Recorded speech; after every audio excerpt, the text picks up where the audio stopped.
안녕하십니까. 원일이 TV 33번째 에피소드 시작하겠습니다. 유튜브를 시작한 지 벌써 24일째입니다. 뉴스 앵커 스타일을 못 벗었다. 딱딱하다. 다양한 의견들 많이 보내주신 거 감사합니다. 방송이랑 유튜브랑 이렇게 많이 다르구나 실감합니다. 뭐 힘도 들고 모든 걸 또 혼자 다 하려니까. 근데 좋은 점도 있습니다. 내 생각과 내 가치를 누군가와 공유한다. 그러니까 매번 녹화 때마다 약간의 흥분감이 좀 있습니다. 여러분의 다양한 지적과 의견, 저한테는 아주 소중한 자양분이 된다 생각합니다. 코로나 때문에 모두가 힘든 시기인데 너무 딱딱한 주제를 딱딱한 어투로 더 힘들게 해드린 거 아닌가 생각을 합니다. 앞으로는 좀 편하게 이렇게 대화를 하듯이 불편하지만 우리가 외면해선 안 되는 그런 주제를 차분차분 다뤄볼 생각입니다. 오늘의 주제는 재난지원금입니다. 결국 뭐 전 국민한테 100% 주기로 결정을 했군요. 4인 기준 100만 원이라는 소식은 다 들으셨을 거고 상위 30%한테까지 모두 다 주려면 재원이 한 3조 원 정도 필요한데 그거는 상위 30%의 자발적 기부로 돌려받아서 충당하겠다 이런 내용입니다. 100만 원을 포기하면 세액공제로 15만 원을 돌려줄게 이 얘기더군요. 들어봤더니 이런 기부라는 어떤 국민들의 선의가 정치의 대상이 돼버렸구나 이런 생각을 좀 해봅니다. 그럼 상위 30%는 알아서 기부를 해라? 이게 정확히는 나는 안 받겠습니다 라고 하는 포기 신청서를 내는 거더군요. 이게 현금이 아니라 상품권, 지역화폐로 받기 때문이랍니다. 상품권을 받아서 도로 기부를 하려면 그 절차가 얼마나 복잡하겠어요.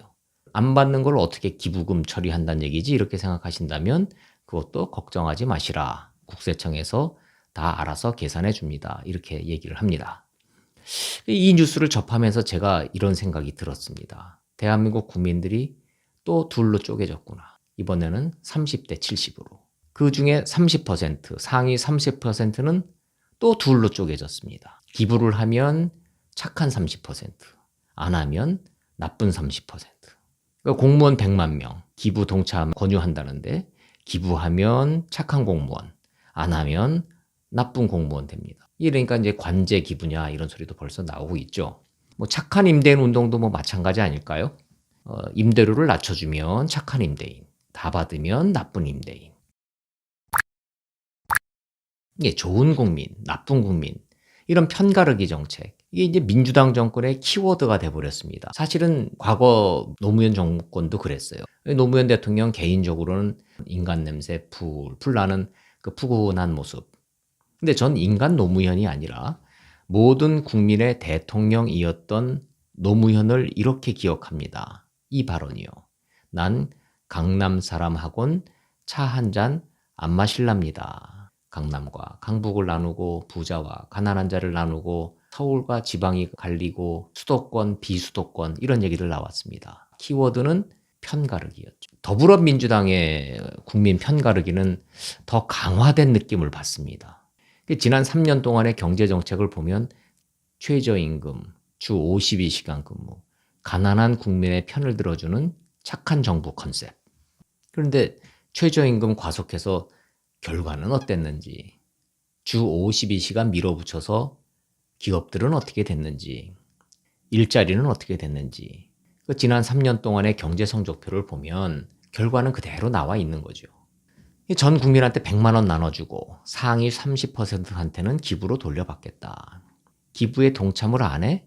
상위 30%인데 이게 본질은 3대 7 편가르기일 텐데 집권 여당이 국민을 3대 7로 나누는 건 이건 경제정책이 아니고 정치적 목적, 그 이상도 이하도 아니다.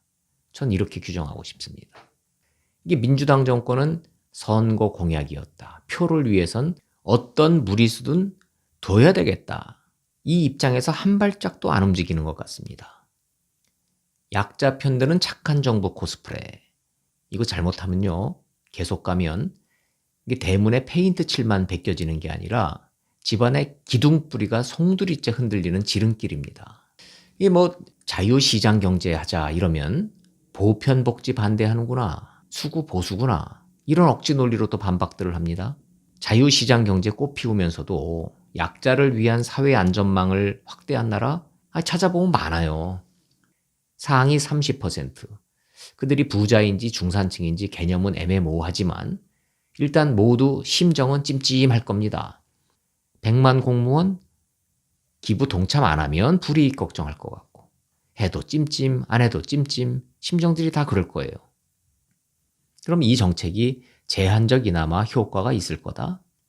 이 아동수당 자발적 포기 정책이라는 게 있습니다. 제가 그거 들여다봤습니다. 거기에 답이 있어요. 보건복지부가 지난해 4월에 아동수당 지급 현황이라는 통계를 갖고 있습니다. 이게 2018년도에 법이 개정이 됐습니다. 소득 상위 10%를 걸러내는 행정비용이 더 든다. 그래서 다 주겠다 이런 겁니다. 그래서 지급 대상자가 236만 5,731명이 됐어요. 그런데 스스로 부자라고 생각하시는 분들은 자발적으로 포기해 주세요. 정부가 이랬습니다. 그래서 자발적 거부 의사를 밝히신 분들이 실제로 있어요. 그래서 제가 쉬어봤습니다. 23명, 동참률 0.002%. 이게 국민을 다수 대 소수로 편을 가르면 정치하긴 참 편할 겁니다. 표는 어차피 다수한테 나오니까요. 그런데 이 편가르기 정책의 최종 피해자는 결국 국민 다수입니다. 민주당이 선거 과정에서 재난지원금으로 재미 봤습니다. 이게 표 얻어내는 정치는 프로급이에요. 그런데 국민을 먹여 살리는 경제 정책에서는 아마추어도 이런 아마추어가 없습니다. 그러니까 국민을 편가르고 떡검을 던져주고 그걸로 경제가 살아남으면 얼마나 좋겠습니까마는 경제를 살릴 진짜 실력은 그게 아니죠.